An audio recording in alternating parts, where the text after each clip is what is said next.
So welcome to lecture number 41. 21, 21 of the Kuzari. We are right now in the second essay, or the Ma'amar Hasheni, and we are on paragraph 45. That would be paragraph Mem Hey. Those of you that are following in the Korobkin English translation, the one that I'm holding up now, it would be on page 206.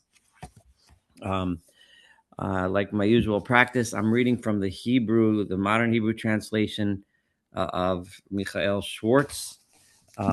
And you can follow along in whatever version you have in front of you. And feel free to let me know if there's any differences or nuances in the different translations. Now, last week, we had a conversation about one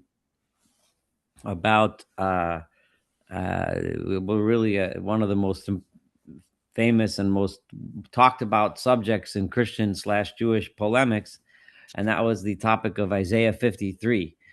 This week, we have a very different approach, a very different discussion, and we are going to discuss really the essence of the practice of spirituality, the practice of Judaism. We're going to get into some real nitty gritty here.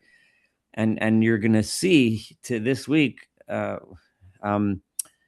very sharp diversion between what we know as the Maimonidean approach and the Rabbi Yehuda Halevi approach, in how we approach mitzvot, how we approach serving God through the mitzvot, through the commandments that He gives us. So that's a little teaser. So here, let's study it together now. So Mem Hey, again, we are in Ma'amar Sheni, the second essay.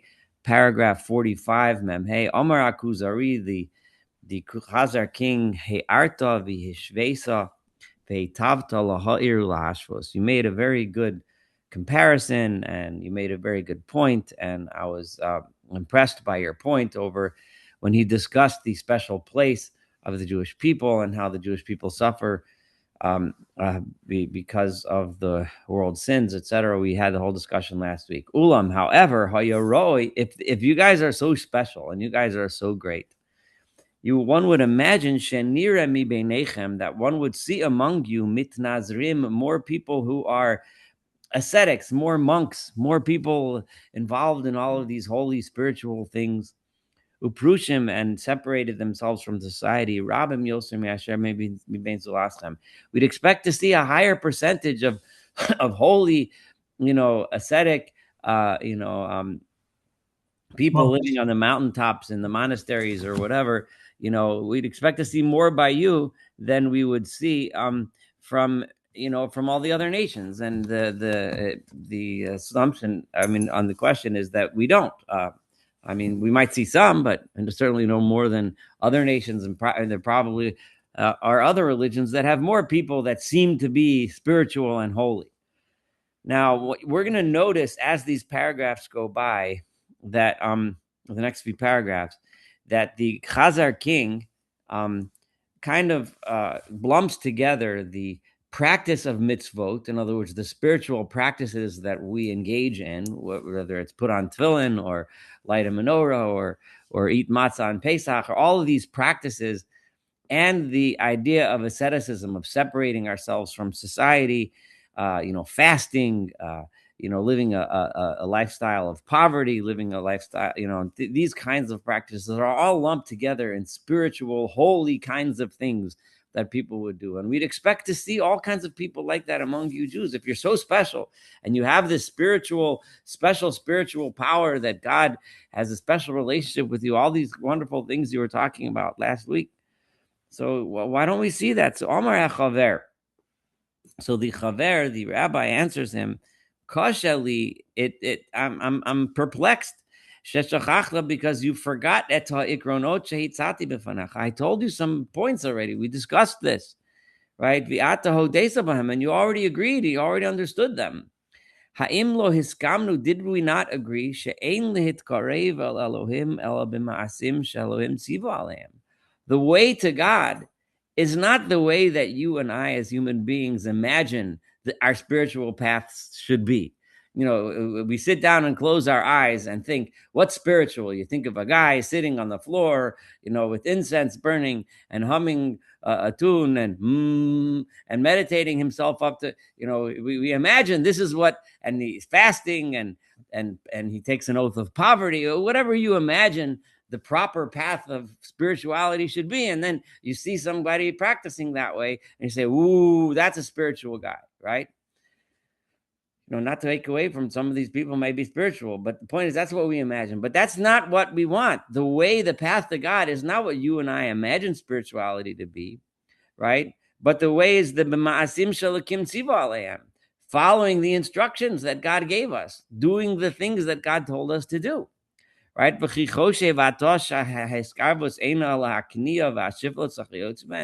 you really believe that coming close to God is all about humbling ourselves before God and feeling ourselves low before God and things like that?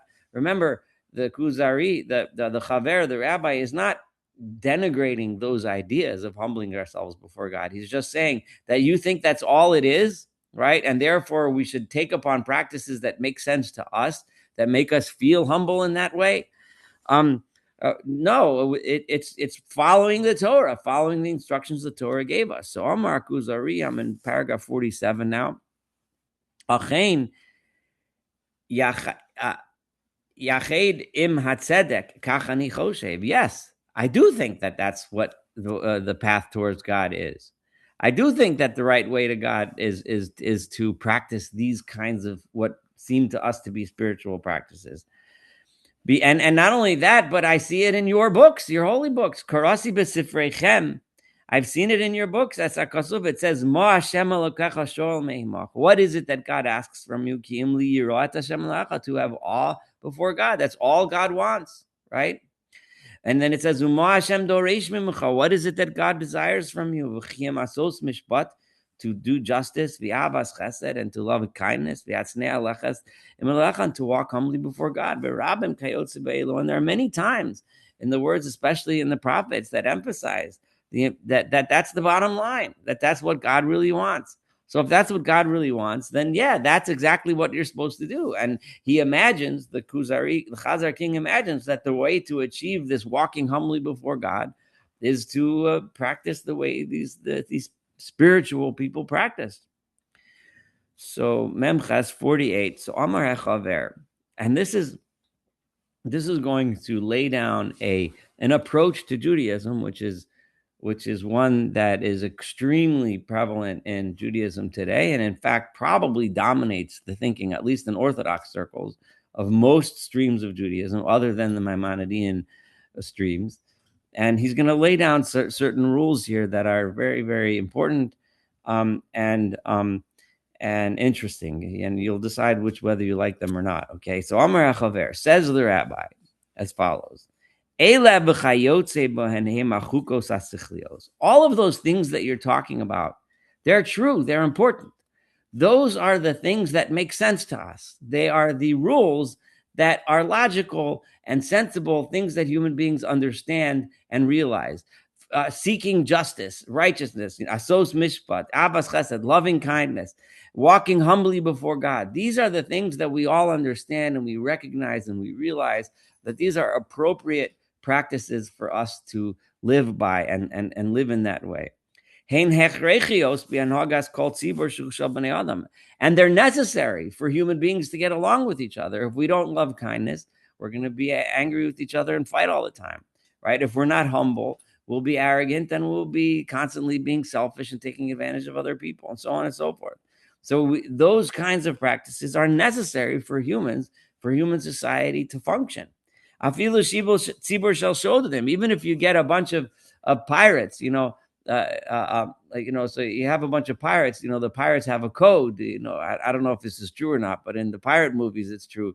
They all fight for each other and they all save each other, and they divide the things according to the whatever equal rules. It's almost like and they decide things by democratic votes. I don't know how true that is in the real pirates, but that's at least how they're portrayed in a lot of movies. But regardless, even a group of pirates or a bunch of bandits, they also have to have some sort of a righteousness, some sort of among themselves so that they get along. If each one would be killing and robbing each other, then the whole band wouldn't be a very successful band of robbers. They have to work together in order to steal from other people, right?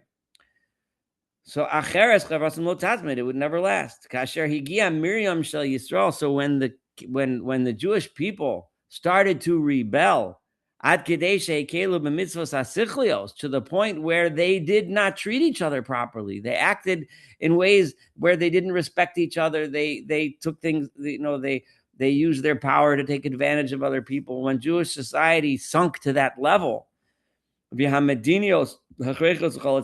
didn't even fulfill the basic rules that are necessary for a good society to function. In the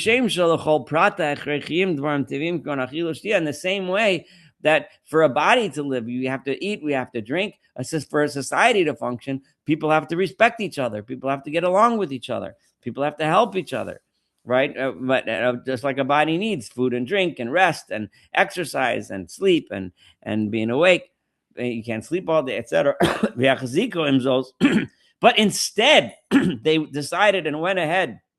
Bavodos Hashem, they decided, you know what, we're going to be nasty to each other. We're going to fight with each other. We're going to be arrogant and take advantage of each other. And everyone's going to steal and rob and shoot and kill and so on and so forth. It's going to be a big mess. But we're going to do the holy things, right? We're going to go to we're going to worship God in the temple, and we're going to bring the sacrifices. Mitzvos Elohios Shemios Acheros. We're gonna keep Shabbos. We're gonna have two really big, wonderful challahs on Shabbos, and we're gonna have on Pesach we're gonna have only the best matzah with at least 5 hachsherim on it. It has to be the most kosher matzah in the world, and I'm gonna eat exactly the right amount. I'm gonna do all these things, but meanwhile they're acting like a bunch of bandits with each other, right? Elohim histapek legabem bepachos, right? So when that happens, Nemar lahem, he said, halavai, what they said was not what those prophets were telling the people, according to Rabbi Yehuda Levi at this point, according to the Chaver, according to the rabbi, it was not that that's the only thing I want from you. It's not that I only want from you that you should be humble, that you should respect each other, that you should act kindly to each other. But at least that's the first step. If you don't do that, then all this other stuff is worthless. Bringing as many million sacrifices is completely useless, completely worthless. You have to have at least that, but not only that, right? At least you should have kept the mitzvot. At least you could have respected each other, that even lesser peoples than you understand that you need to have respect for each other, right? To be just, and do good for each other, and be thankful for the kindness that God gives us things, right? And appreciate it. The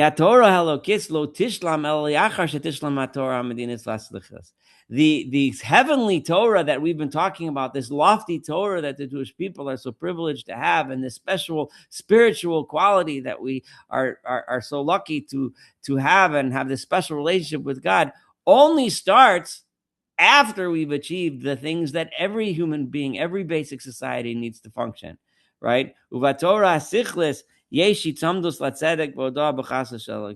And it makes sense that we should be appreciative of God's kindness and justice and so on. Misha davar ze'avad mimenu, a person that doesn't even have that, malo karbanos Shabbos. Who cares if he brings sacrifice? Who cares if he keeps Shabbos? Who cares if he does a bris milah, a circumcision? And all other things that are not logical.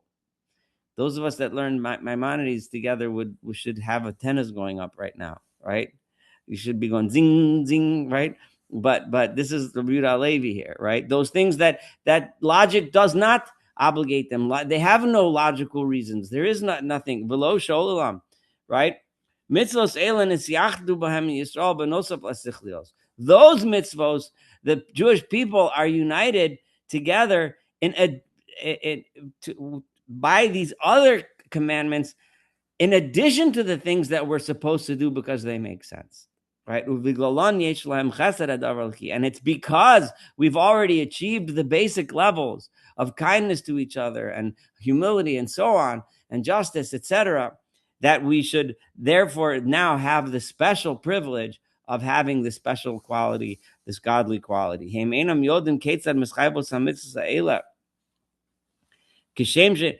we don't know how it is or why it is that we have these mitzvahs. We don't understand them. All we know is this is the instructions that God gave us and told us to do these mitzvahs in order to achieve that, right? But we don't know why. The same way we don't understand why it is that God's special glory lives among us. And that the fire of God should come down from heaven and take our sacrifice. We don't understand that. It's a miracle. How is it that we heard God's words at Sinai, etc.? And how all of the miracles in the Torah happen. Some things that don't make sense. The same way the mitzvos don't make sense. The commandments don't make sense. The only reason why we know those miracles happen is because we saw them. We saw them in such a way that we can't deny the fact that they happen. It's because of things like this that the prophets told the people who what is it that God wants from you? Right? I don't care about all of your sacrifices and eating meat. I didn't talk to your forefathers and didn't command them when they left Egypt about sacrifices. That's a famous verse in Yirmiyah. The questions that are evident from that question, well, of course, he commanded, whatever. It's not the point for tonight. But the bottom line of that verse is that I wouldn't care. The sacrifices aren't what I care if you guys are a bunch of liars and cheaters and unjust, etc. Dvar machem radomas and other similar things like this. Hayitrachen sheish Yisraeli, it's tamsem. But do you think that that's enough to be just? Asos mishpat, just to do justice, v'avas chesed, and just to love kindness, v'yashmir samila, and leave out all of the mitzvos, such as milas, the bris milah, Shabbos, and Shabbos, it's yeser mitzvah, and you can be successful and leave out all the other mitzvos. So I'm going to stop for a second. I want to reiterate what he said in some other words, because he said a couple of things that are foundational for the Halevian type of thought, which as I told you and before I read it, it's really a foundation for many streams of thought within Judaism, right? That the keeping of the mitzvos in essence and fundamentally are not logical, right? They're not things that human beings can understand. They're spiritual instructions that God gave us to do these things that don't make any sense to us, right? And the seichel, your mind will not lead you to do those things, right? If you just thought about spirituality and thought about God, right? But they're a step after what one achieves when one achieves the basic things of loving kindness and justice, etc. First, you be a decent human being. Then you, if you're lucky and you're part of the Jewish people, then you can go ahead and do all these mitzvos and achieve that special spiritual characteristic that God has to give. I'm going to tell you right now that the Rambam flat out, not just completely and totally argues on this and openly argues. It's not because I'm imagining what Rambam would say. The Rambam attacks this idea vehemently, right? For those that learn, he said, people that say that we keep the mitzvos because of some spiritual reason and don't have logical, the Rambam would identify, he wouldn't classify these as two separate categories. He would say the very keeping of the mitzvos was in order to make us better people. He would say, no, there's not. It's not that there's two categories of right? What does God want from me? He wants loving kindness, but that's just the bottom line. But he really wants more than that. Like there's two different categories. There's the logical, and then there's the non-logical. The Rambam would say, no, they're all one thing, and what those verses mean is exactly what they're saying. Because all the mitzvahs of the Torah are designed in order to make us people who are people that are loving, that are kind and loving and just and humble, etc., etc., etc. Right? That's how Rama would learn it. So what Rabbi Yehuda Levi is laying down is a very, very different view. This is really this paragraph here fundamentally lays out the different approaches of these two great minds in Judaism. Right. And if you're careful and you listen carefully or you read carefully, wherever you go to synagogue or don't go to synagogue, whatever, if you read your rabbi's sermon, right? Listen carefully to the hints of both of these schools of thought, right? Because you're going to find it over and over and over again. You'll find hints of this one, hints of that one, and you'll be able to pick where it comes from. But it comes from the clash of these two minds here. And this is, again, I know I've said this many times, but this is why I'm studying Kuzari after we study Rambam. I want you to see and understand these two very, very different ways of thinking about mitzvot, about worshiping God, right? So so the Chazar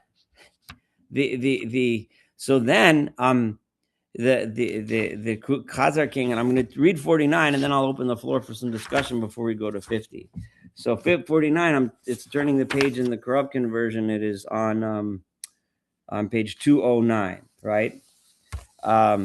So low, it's not true. But in other words, it doesn't make sense that a Jew should be able to achieve, high levels by just being kind and just. He has to go a step further in his or her spirituality by keeping the mitzvot. But just like you have explained and just like you just said. But according to the philosophers, Adam Nasem Ma'ula, a person can become great regardless which path he chooses in order to come close to God, right? Whether he converts to Judaism or converts to Christianity, it doesn't matter which religious path he takes, whether he goes to church on Sundays and celebrates Christmas, or whether he goes to synagogue on Saturdays and celebrates Pesach, or whether he or he fasts on Ramadan and goes to mosque. It doesn't matter. As long as philosophically he's keeping some other religion, whatever religion it is, doesn't matter. Or he makes one up on his own, right? It doesn't matter, right? Right? The bottom line is it goes back to depending on the mind, on chachma, on logic, on reason, on philosophy and thinking and understanding, right? Thinking, understanding. Everyone can make rules for themselves. And that doesn't make sense. There must be a special path to God. Now, mind you that Rambam would argue that it actually does make sense, right? Rambam says, and we discussed this when we studied Rambam together, that the Torah is a way, the best way, the easiest way, right, for us to reach God, but not the only way, right? And the Rambam did say that, and that was his opinion. And that he really truly looked, and the reason why the Rambam said that is because the Rambam understands that all of us are using the capabilities, the human capabilities, specifically our intellect, in order to achieve something, and that something is truth. And truth is singular. There is one truth, whatever that, we may not ever figure it out, but that's where we're going. And the more we learn, the more we study, the more we know, the more we understand, the closer and closer and closer we get to truth. And all of us, it doesn't matter what religion you're in, it doesn't matter where you live or what language you speak, right? If we're honestly approaching truth, we're all going to get there, right? But the Kuzari is laying out a completely different vision here, right? There has to be a path to God. The way it is, the way you get spirituality is through the mitzvos. How that works, that's not something we'll ever understand. Okay, so I'm going to stop here for a minute just to take questions and discussions, but this is going to get even more interesting as we keep on going through this. So I just want to hear comments so far. We're about to do paragraph 50, which is a bit long, but it's going to be very interesting. So what do you guys think? Fire away. Jeff, go ahead. Isn't it fair to say that for Maimonides, he's not saying you don't have to observe all 613 commandments. He's not saying you can skip the sacrifices. No, absolutely not. No. He's just saying you may not. There is a logical reason why it makes sense, but we may not understand it, but that's just the limitation of human knowledge, not necessarily. But according to Rambam, we should continue to try. I mean, he said there are certain things that I haven't yet figured out, Rambam admitted, but he tried his hardest to figure out and understand, because he couldn't accept that the mitzvos make no sense, Right. right? Each mitzvah has to, in some way, physically make us better people, right?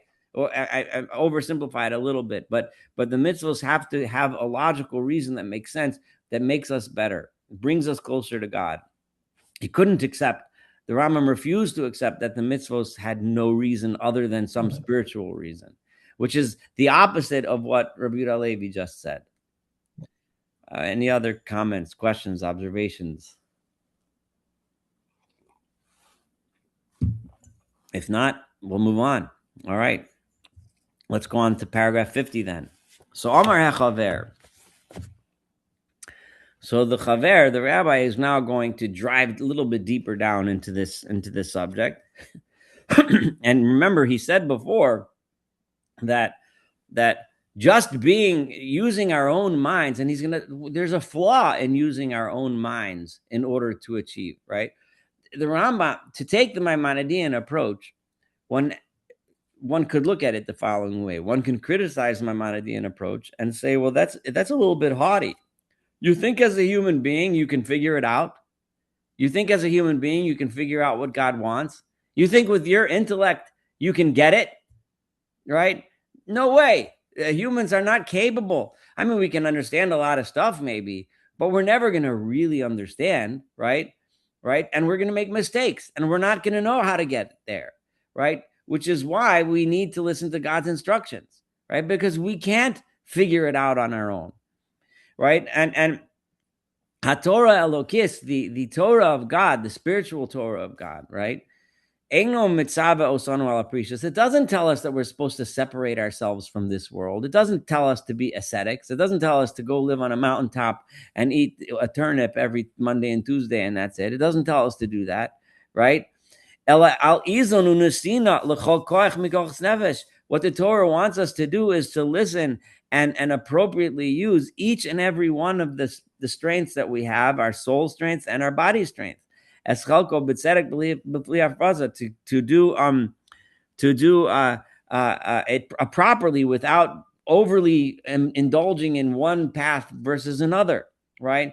If we exaggerate and focus on one particular area, that negates from another area, that takes away from something else that we're doing.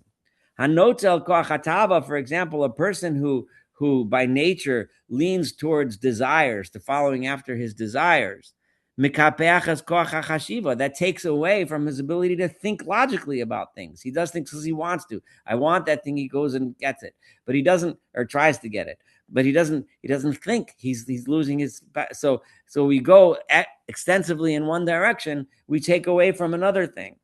So the same thing.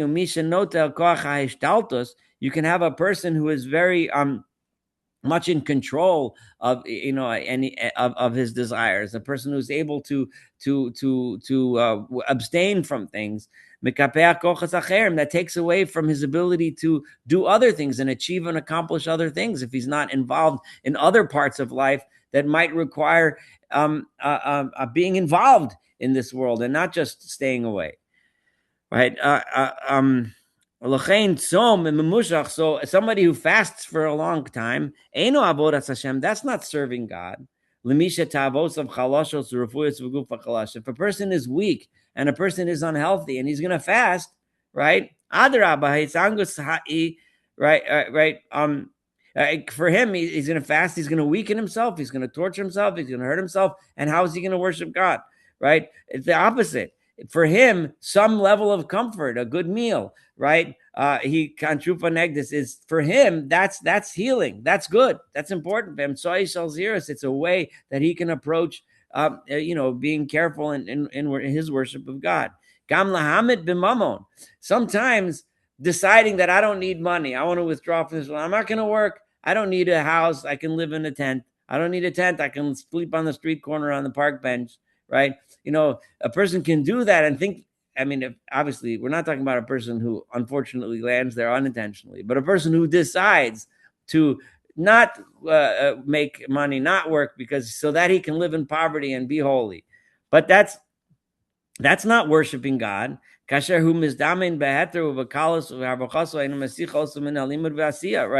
because when if he works properly and he gets money properly, right? And then it doesn't take him, if he's the kind of person that wouldn't take him away from accomplishing all the things that he could accomplish if he had a nice warm house and a table so he can sit down and learn Kuzari with his friends, right? So and study and learn and accomplish and achieve and help other people, etc. Kol shekain lebal mishpacha. Certainly, if you're a person, you have a family, you don't have the right to go ahead and say, "I'm going to be poor," right? Ubanim amekabel otzio, and you have children that are expecting, right, that you're gonna feed them, you're gonna make sure they have a dinner to eat and a bed to sleep in and a roof over their heads. Adraba roy lo yosel harbos moment. For such a person, it's more important to work and achieve and gain some level of wealth in order to help. So the bottom line is that the Torah doesn't want us to just live that ascetic lifestyle, which you, Chazar King, imagine. Oh, if you guys are so holy, then why don't you have all these holy men? Well, holy men isn't what God necessarily wants. He wants us to raise families. He wants us to earn a living. He wants us to eat a good meal so we can have strength to do things. That's what God wants from us. And in general, our Torah is divided into two general rules, two general types of commandments. Main hayira, the things that bring awe, and ha'ava, the things that engender our love for God, or our manifestations of our love, simcha, and joy. And this gets really, really, really beautiful here. Tiskarev el Elohechem chalachas, man, and you're supposed to come to God with both of those things.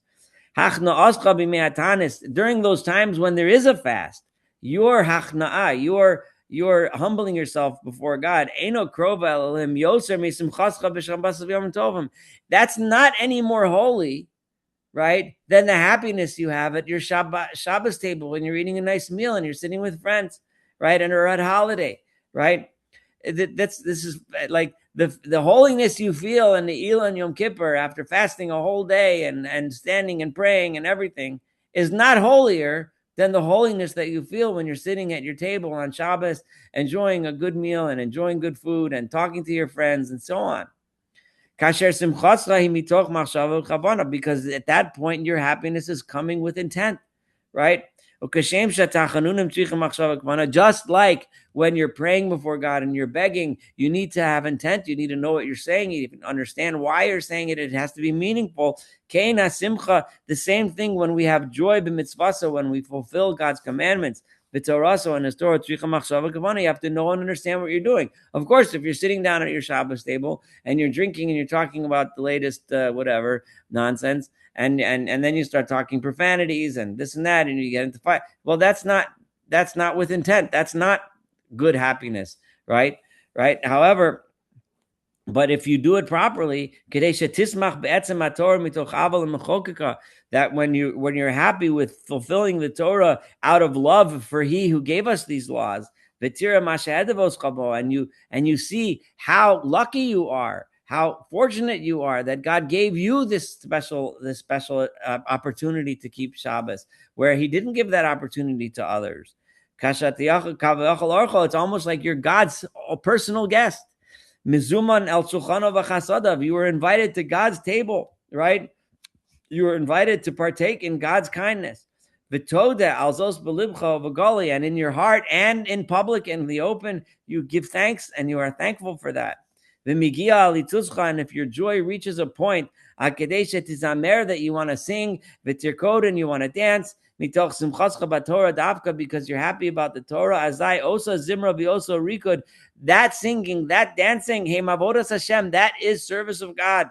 V'kesher ben chov ben adavar leki, that is a tie between you and the specialness of God. This is where the Kuzari is not arguing on Rambam now. He's talking about something that's so beautiful about our religion, and this is something that we, I think, all agree on, right? What God wants from us is not, there's times for fasting, there's Yom Kippur, and there's times for holiness from separating ourselves from the joys of this world. There's something meaningful in that experience, but it's not holier.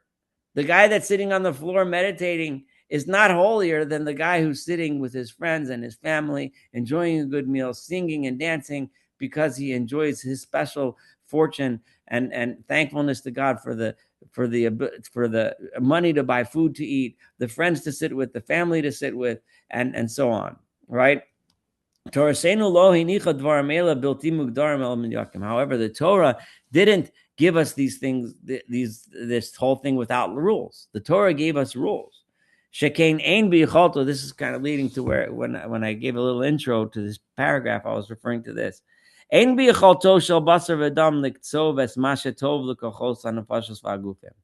Most people aren't able to really understand and know and decide what is good for us, right? Likvoa kama menucha, to decide how much rest we're supposed to have. V'kama tirgul gufani tovim lanu, how much we're supposed to be involved in physical things. V'likvoa ashir hayavul chetotziu adama b'terem tushbas b'shmita v'yovel, how long we're supposed to leave our crops, our field without crops, or whatever, for, when we should wait to leave it fallow. At what point should we give maser? Should we give tithes? Right? Therefore, God gave us commands so that we should understand how to regulate. So here the Kuzari is almost kind of sort of arguing almost on what he said before. He said before that Shabbos doesn't make sense, right? And now he's giving us a reason for Shabbos, right? He's giving us a reason for Shemitah. He's saying, it's a way for us to understand and regulate, right? When is it time for this kind of spirituality? When is it time for us to indulge in certain physical activities because they're important for us, et cetera, et cetera, et cetera? That there's reasons, and it's so he's almost arguing on 2 paragraphs ago where he said there's no reasons, but he's saying now that there are reasons. I just, you can kind of try to reconcile the two, but I'm just pointing that out. So he told us about Shabbos. He told us about resting on the holidays. He told us about Shemitah and leaving the land fallow every 7 years. And all the purpose of all of this, in the end of the story, why do we do this? Is to remember the exodus from Egypt, and remembering the creation of the world. Both of these things are tied one to the other. Both of these things, the Exodus and creation itself, were things that only came through the special action of God himself. There's no nature about it. Lo ba'akroi v'lo b'teva. It didn't just happen by chance, and it didn't happen because nature dictated that such and such would happen. Creation happened because a creator decided to make it happen. Like he says in the Torah, ask about the early days, right? Right, the days that happened before you, from the day that God created the world, from one end of the earth, or from one end of the heavens to the other. How was there ever anything this great? Have anyone ever heard of something this amazing? That a nation should hear the voice of God, speaking from the flames. That you got, like you guys heard by Achi and you lived. Has God ever taken one nation from within another nation? With signs and osos and mosim, and war, and a powerful arm, an outstretched arm, and wonderful things. Such as like God did for you, and He took you out of Egypt. In other words, nothing ever like this happened. Etzem Shmira Shabbos, the main purpose and idea of keeping Shabbos, of keeping the Sabbath, is being thankful about this special godliness, this special relationship we have with God. But it is a thankfulness that we express through our actions. It's not just a thankfulness in our mind, but it's a thankfulness that we express through our actions. Someone who believes if you're keeping Shabbos because you understand and you recognize that Shabbos was the final day of the days of creation, that means that you agree and you understand that the world was a creation. The world did not exist forever, which is, at the time of the writing of the Kuzari, the opposing view to the Torah, right? The opposing view to Christians, Muslims, and Jews at the time who believed in the world being created were the philosophers who said, like the Aristotelian philosophers who believed in Kadmus Olam, the world always has been, right? It's not necessarily the opposing view today, but that's what but keeping Shabbos is saying, I admit that there was a creator, right? And if you agree that there was a beginning, then you agree that there was someone who brought about the beginning. If there was never a world and all of a sudden there was a world, then somebody had to decide to make it. It didn't just happen, right? So Hayotzer Yisala, which is the creator, the uplifted, exalted creator. If you don't believe in Shabbos, that means that you're doubting and you're thinking that maybe the philosophers are right. Maybe the world has always been. But I believe, and this is, I want you to say, this came up a lot during Rambam, and it came up a few times on Kuzari, that the modern dichotomy between the people that are atheists and base that on science, right? And the dichotomy of the people, the Aristotelians who believe in Kadmos Olam. So nowadays, science obviously understands there's a Big Bang. So there is a beginning to the universe, right? Even according, so it's not a debate between Kadmos Olam, meaning the eternity of the universe, versus Chidush Olam, the world being created at a specific moment in time. But the question nowadays is the question of who made the Big Bang happen. Did it just happen, right? Or did somebody, and I obviously don't mean a body, I mean some being, decide to make the Big Bang happen, right? That's really the debate today. I think it's the same debate, and we have to understand. The real question is, and when we learn through this carefully, and I think this is something you can take home with you, and that is it, are the laws of science just inherently true, right? In other words, the laws of physics, E equals mc squared. That's just a natural fact that exists.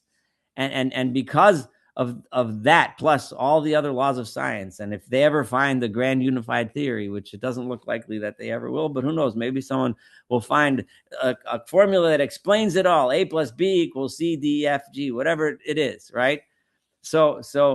But the laws of science dictated that the Big Bang should occur and that this universe should happen the way we see it. And eventually you and I should be talking to each other on Zoom, right?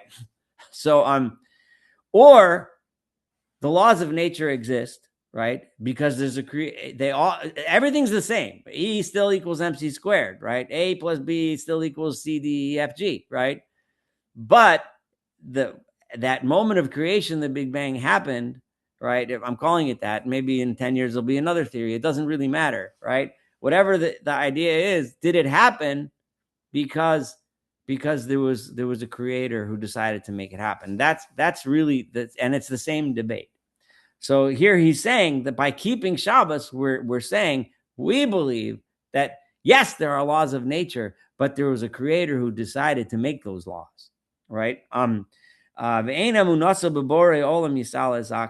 And but if a person is not keeping Shabbos, then he doesn't have a clear, pure understanding and belief in a creator. Shmiras mitzvah Shabbos mikoreves efo yosel lekim naziros. So keeping Shabbos therefore brings you closer to God than being an ascetic monk, than sitting and meditating, right? And fasting and suffering, etc. Apricias vas bodudas, going out into the forest and contemplating whatever. Keeping Shabbos, and remember, he specifically emphasized the joy of Shabbos. He didn't emphasize in this paragraph the things that we abstain from. This reminds me, when I was a resident in OBGYN in a hospital in Baltimore, one of my fellow residents who was a couple years ahead of me, she grew up in Rockland County, New York. She was not Jewish, at all. And Rockland County, New York, for those of you that don't know, is now and for a long time is one of the largest Orthodox Jewish communities in the world. It's where Monsey is, and a whole bunch of Hasidic towns there. It's full of Hasidic and Orthodox Jews. And she tells me that when she was a kid, right, she remembers driving through Monsey, whatever, which is going for wherever she was going with her family, and looking out the window and seeing these Orthodox Jews walking up and down the street. And her parents told her, yeah, those are Jewish people, and on their Sabbath they don't drive, and they don't this, they don't that. And she remembers thinking, oh my God, I can't imagine how terrible that is. Like, they don't do all these things on Shabbos. And she said, so she's been thinking about this. Now by the time I met her, she's already a doctor. She's in college. She went through life doing her thing. And she asked me, and she brought this story up. And I said, did you ever think not about what they don't do on Shabbos, but ever to think about what they do? you know, and she said, that's really interesting. I never thought about that. Like, I never thought it's not just about what you don't do. They're doing something. They're walking somewhere. Where are they walking? Where are they going? What are they doing? Right? And then you realize that all those things that you don't do make space for us to focus on what we do, right? Which is get together with family, friends, community, enjoy, speaking, learning, discussing, debating, singing, dancing, eating good food, all these things that we do, right? That people don't think of. So, but that's the thing that he focused on here. He's saying that joy that we have on Shabbos is just as holy, as just as good a way of getting to God as the special, the guy who's an ascetic, who's sitting cross-legged on the floor and meditating, right? Habet. This is something that unique about Judaism. I don't know, unique. There may be other religions that have some practices like this, but it's something special about Judaism. Habet ketzad davar laki. You should look and see how this godly thing, hamiskasher al Avram. So now he's going back to that special innate specialness that the Jewish people have, that Abraham had, Kahal Segulaso, and the congregation that was with him, the Aretz HaMikdeshes, and then and that came from him, right? And the special holy land, all that accompanied the special nation from level to level, and it guarded over all of the descendants, that none of them should leave this special community. Exactly what he's referring to here is unclear, because there certainly have been Jews that have left the community. So there's various explanations. I don't know, you might see notes about what he's referring to. Honestly, I don't know what he's referring to. But either way, you can decide yourself. Any of the notes, they don't work for me. But whatever, it's fine. Regardless, that's what he says. Right? Shamba also Makam, especially he put them in a special place, Hashomer Bioser, which is specially set aside, Hatov Bioser, especially good, via Pora Bioser, especially fruitful. V'gidal Osam also Gidol Nisi Ad Chaver, and he raised them in this miraculous way, Unita'am Bakarka, and he planted them in a land, Hamatimo Leskulo, which is appropriate for this special thing. I don't know, somehow I got blurry. I don't know. I'm going to stop the video for a second and start it again and see what happens. Hold on. I don't know what happened there. Better. It worked. Reboot is the old technical thing. Okay. Anyway, so L'cheinu Kori Elohei Avram. That's why God is called the God of Abraham, Elohei Aretz, and the God of the land. Then this Shem Shu Kori Yosef Akuvim. God is called the one who resides among the cherubs. Yosef Tzion resides in Zion. Shochan Shleim resides in Jerusalem, because the specialness of that land, that place. Because these places have heavenly characteristics. God who resides in heaven, he also resides in these special places. Because his light shines special and is specially inherent in these places, just like it is in the heavens. But it only happens because there are people that are worthy to accept this light and to bring this light out into its existence. God influences them with this light. And this is called Ava. He's saying this in comparison to Shabbos, right? Those of us that aren't in the land of Israel may not be celebrating in Israel, but that special light, we bring it out and we connect to it and attach to it. This is what we were commanded in, and this is what we were commanded about. We should believe in it and understand it, and praise it, and give thanks. By saying, God, you have loved us with a forever love.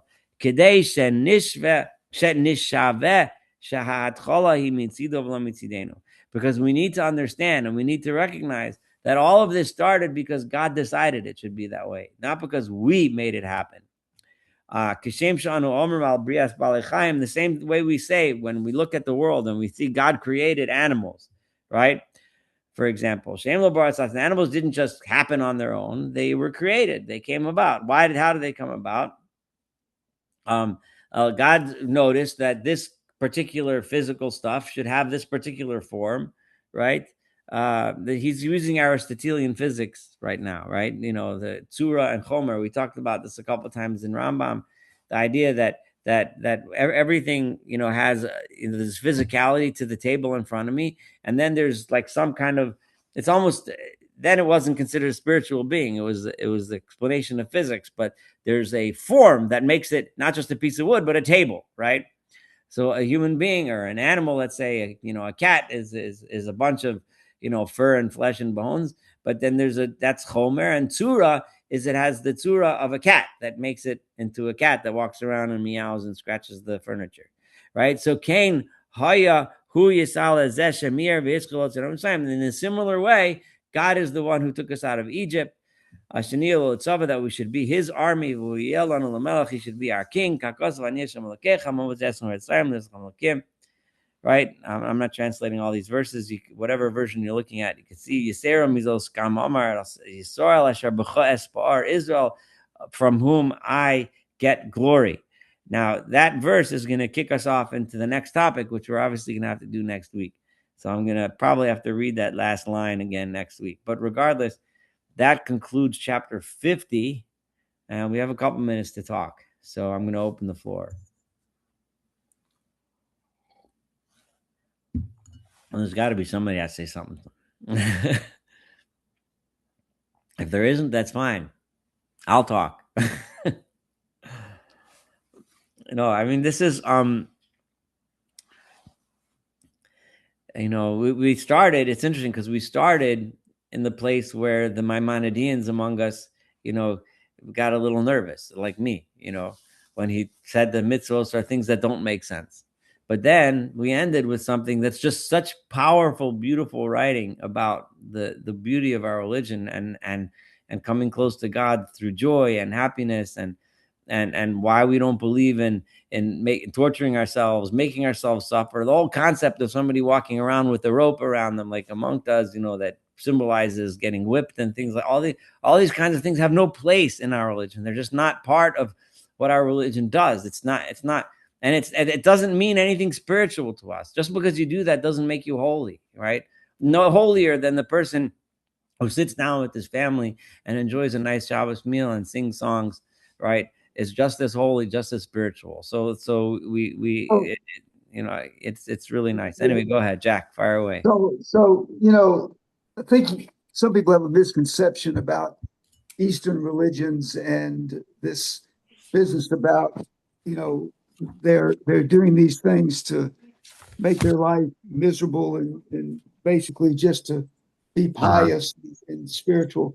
But there's a lot of spiritual stuff they do that is made to make people calmer and live a better life. It's not necessarily, they're monks, they have monks, sure, but for the average person, what they're talking about is living, a life of peace and harmony and comfort. And there's some nice things about what they say, right? Buddhist and that sort of thing. So, I mean, he's taking an extreme example of what they do, but that's not everything they do. So, like everything else, there's the good, the bad, and the ugly. I mean, there are things that obviously are not good, and obviously we would not agree with.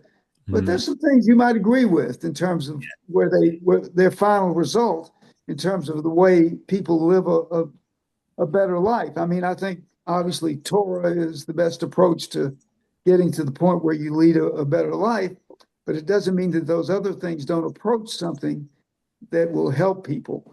Yeah. So I think you have to put that in perspective. That's just my thought. No, Anybody else who wants to reflect on it, I'm just curious. I'm glad you said that, because I probably did overdo it a little bit into denigrating those kinds of approaches. And you're 100% right. I mean, there is a lot to be said for meditation. I've learned it from some experts myself, and it's helped me very often, find peace in places where I otherwise had a lot of difficulty. And there's a lot to be said. Sometimes, even like fasting has its place. There is something to be said for Yom Kippur, where you don't just sit down and eat, and you realize, you know what, it's not all about me satisfying myself. It's about something high. I mean, there's all these things have a place, but tonight was the night for discussing the other side of the coin. But Sure. you're I 100% understand. right. But another night we'll discuss the other side of the coin. But I'm glad you brought it up, Jeff. I see you have your hand up. Yeah, I have a simple question. He's talking here, and the quote is, "With everlasting God, with everlasting love, have you loved us for the sake of our forefathers?" Talks about putting us in Egypt, which was a great land, and then he takes us out, and all the benefits that are going to the Jewish people. Yeah. Now, maybe we discuss it later because I didn't read ahead. But the Kuzari go back and say, "Look, your history is full of great tragedies. There's been terrible things that have happened to these people." That you claim God loved, and He created the world for our sake. And Well, so, did we talk about that earlier? he did talk about it. Yeah, Remember, the Kuzari, the Chazar king asked, "Why are you guys lowly?" and so on. And even last week when we talked about the Jews suffering, and right. and Well, I already forgot the answer of the rabbi. So could you remind me what the rabbi said? Well, I mean, for part of it, it's our own sins, and through the suffering that we're going through, we're supposed to learn our lesson and come closer to God. Okay, I forgot what the rabbi said. He didn't convince me. Yeah, no, it doesn't have to convince you, but yeah. Anyway, any other comments before we call it a close for this week? If not, then with God's help, we will begin next week from paragraph 51 in the Ma'amar Hasheni, which I think we got a good couple weeks left before we finish the second. Probably 3, maybe 4 weeks more of the second essay. But I really hope that everyone is really understanding. Like we're reading the foundational thinkers together. The foundation, and I really hope if any one of you is ever sitting and listening to a sermon, or you're reading something from a more modern writer, and then you realize, wait, this, you'll start to see where this came from. That style, that type of thinking. And I hope after the Kuzari we'll learn even more foundational literature like this. But I'd like to leave you with thought. My son is a leading academic at a major university, and he knows I don't go on the computer, I don't have my cell phone on Shabbat. And one time he's unfortunately so far he's a secular. He says, "Boy, it would be great if I didn't have to go on my computer one day a week, if I didn't have to use my cell phone." And I said, and sort of what we talked about here, I said, "Well, Stephen, try it." You're right. It's not it's doable. I like it. All right. Have a wonderful evening, everyone. Thank you for participating again. Really have a wonderful evening. Take care. So Bye-bye. Thanks. Bye-bye. Thanks, all. You're welcome.